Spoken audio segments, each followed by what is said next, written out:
Assalamualaikum warahmatullahi wabarakatuh. Perkenalkan, nama saya Elsa Indiani dari kelas 24D Program Studi PGSD. Nah, di sini saya akan mempresentasikan atau memaparkan materi mengenai modifikasi evaluasi pembelajaran pada pendidikan inklusi. Nah, perlu kita pahami bahwa evaluasi pembelajaran adalah proses untuk mengetahui sejauh mana tujuan pembelajaran telah tercapai. Nah, dalam pendidikan inklusif, evaluasi itu tidak bisa disamakan untuk semua siswa karena setiap anak itu pastinya memiliki kemampuan dan juga kebutuhan yang berbeda-beda, terutama pada anak yang berkebutuhan khusus. Nah, tujuan dari evaluasi ini bukan hanya memberikan nilai, tapi juga mengetahui perkembangan dari siswa agar guru dapat menentukan tindak lanjut yang tepat.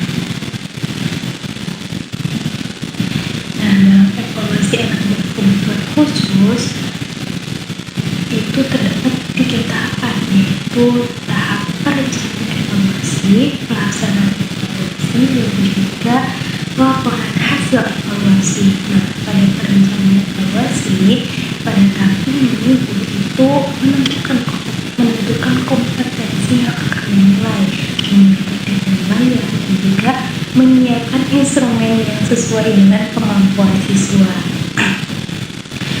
Selanjutnya ada pelaksanaan evaluasi. Nah, pada pelaksanaan evaluasi, guru itu melaksanakan penilaian secara fleksibel sehingga siswa itu dapat menunjukkan kemampuan terbaiknya. Jadi, tidak semua siswa harus dinilai dengan cara yang sama. Nah, kemudian tahap yang ketiga itu ada pelaporan hasil evaluasi. Jadi, pada tahap ini hasil penilaian itu tidak hanya berupa angka, tetapi juga dapat berupa deskripsi mengenai kemampuan yang sudah dicapai serta bagian yang masih perlu dikembangkan. Kemudian ada sistem evaluasi di sekolah inklusif. Jadi penilaian di sekolah inklusif itu bersifat fleksibel, artinya disesuaikan dengan kondisi peserta didik. Nah, hasil penilaian itu dapat berupa nilai atau juga deskripsi mengenai perkembangan siswa. Nah, apabila siswa masih mampu mengikuti kurikulum reguler meskipun dengan sedikit penyesuaian, maka penilaian itu tetap mengacu pada kurikulum tersebut. Nah, namun jika siswa itu memiliki kebutuhan yang lebih spesifik, maka digunakan program pembelajaran individual atau misalnya yang disingkatan PPPI. Nah, dalam PPPI itu setiap siswa memiliki target belajar yang berbeda, sehingga penilaian itu juga berdasarkan target yang telah ditetapkan untuk masing-masing siswa. Nah, selanjutnya itu ada beberapa teknik penilaian yang dapat digunakan guru.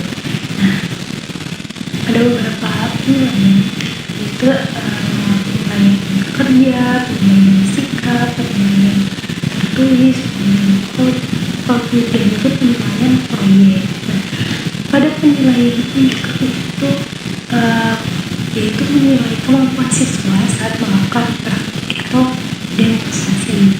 Nah, kalau pada penilaian sikap itu kita menilai tanggung jawab siswa atau kerjasama dan kedisiplinan siswa tersebut.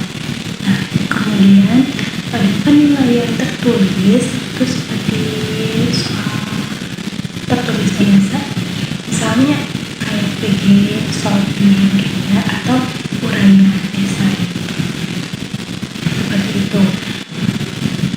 Nah, selain itu terdapat penilaian produk, yaitu menilai hasil karya siswa.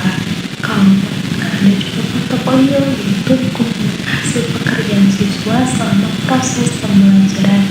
Dan juga ada penilaian diri, yaitu ketika siswa menilai perkembangan dirinya sendiri. Nah, guru dapat memilih teknik yang paling sesuai dengan tujuan pembelajaran dan juga kemampuan peserta didik. Nah, sebagai contoh, misalkan ada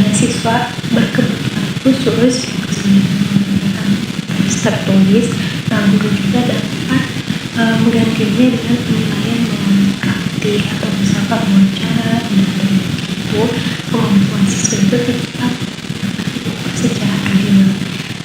Nah, dapat disimpulkan bahwa modifikasi evaluasi pembelajaran bertujuan agar setiap peserta didik memperoleh penilaian yang sesuai dengan kemampuan dan kebutuhannya. Nah, penilaian dalam pendidikan inklusif tidak hanya fokus pada hasil akhir, tetapi juga memperhatikan proses dan perkembangan belajar setiap siswa. Nah, demikian yang dapat saya sampaikan.